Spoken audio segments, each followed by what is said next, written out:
রাকিব, আপনাদের দুইজনের কথাতেই প্রমাণিত হচ্ছে যে আওয়ামী লীগের কথা সত্য। কোন কথা সত্য? আওয়ামী লীগ সব জায়গায় ঢোল বাজাচ্ছে এই বলে যে এটা হলো ভাগ বাটোয়ারার নির্বাচন, যেখানে আপনি বলতেছেন জামাত আমি ফেল করছে, শাহরিয়ার ভাই বলতেছে যে মাননীয় প্রধানমন্ত্রী ফেল করছে। আপনারা সমঝোতা করে মোটামুটি যাকে যাকে পাশ করানো দরকার ডক্টর ইউনূসের সঙ্গে টেবিলে বসে পাশ করিয়েছেন। আপনার কথা কিন্তু এটা প্রমাণিত হয়? আমার কথা এটা প্রমাণিত হয় না। বলেন তাহলে। ওকে, শুধুমাত্র জামাত আমি ফেল করছে না, আমি সেটা বলতেছি না।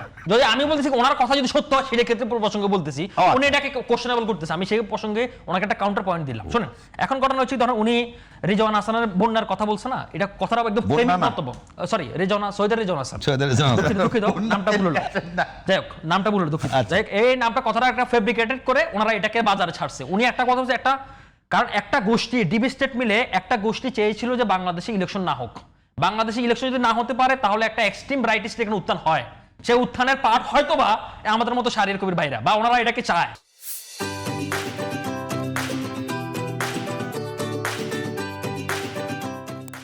এই কারণে ওনারা এই কথাটাকে কোটেডটাকে মিস কোটেড করে ওনারা এটাকে বাজারে ছেড়েছে। দেখুন, এখানে আরো অনেকগুলো কথা বলেছি, উনি এসালামের কথা হলো না।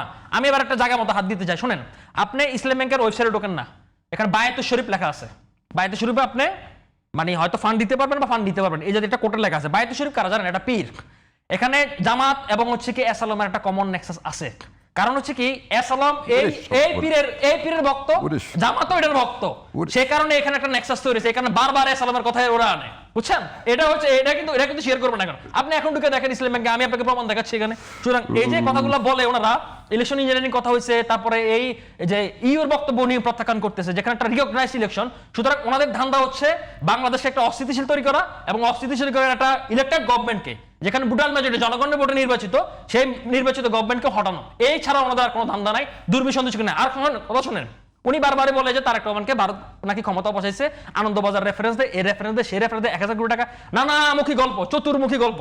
শাহরিয়ার ভাই খুব ভালো ব্যারিস্টার, খুব ভালো কথা বলে। 10% হচ্ছে সত্য কথা, 80% হচ্ছে প্রপাগান্ডা, আর 10% হচ্ছে আবেগ মিশ্রিত কথাবার্তা। এমন সুন্দর করে এটাকে কোটেড করে বলবে, মানে আপনার কবি সাহিত্যকে ফেলে দেখান যে কথাটা ভুল, কবি সাহিত্যকে ফেল, প্রমাণ দেখান না, প্রমাণ দেখান। তাহলে ভারত কি হেল্প করতে বলেন? 2008 সালের ইলেকশন কি এই যে ইউ রিপোর্ট দিয়েছে খুবই ফেয়ার হয়েছে। 2008 সালে ইলেকশন ফেয়ার হয়েছে, আপনি মানেন?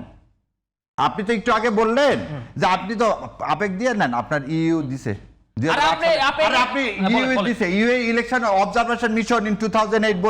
খুবই ফ্রি ফেয়ার ইলেকশন হয়েছে। আপনি তাহলে ফ্রি ফেয়ার ইলেকশন 30টা সিট পাইছেন, স্বীকার করেন?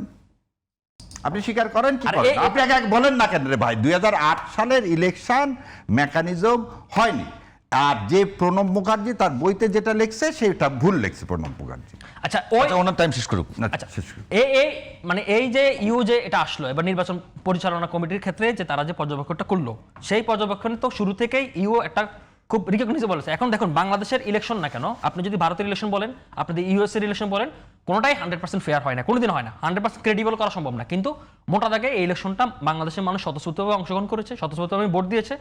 কিছু কিছু জায়গায় কারচুপির অভিযোগ আছে, কিছু কিছু সত্য।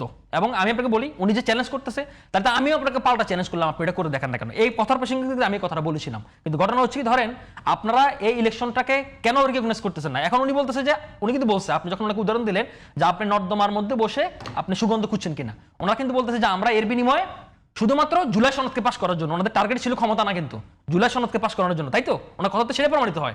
তার মানে দেখুন, জুলাই সনদ তো স্বাক্ষরিত জুলাই সনদের পাস করানোর ব্যাপারে তো কার কোনো আপত্তি নেই, এটা তো আপত্তি হবেই। এবং আজকে জুলাই সনদের ব্যাপারে জুলাই সনদে স্বাক্ষরিত জুলাই সনদ বাস্তবায়ন হবে বা এটা যে মানে বাংলাদেশে অ্যাপ্লাই হবে, সেটা ব্যাপারে তো কারো আপত্তি নেই, আপত্তি আছে নাকি?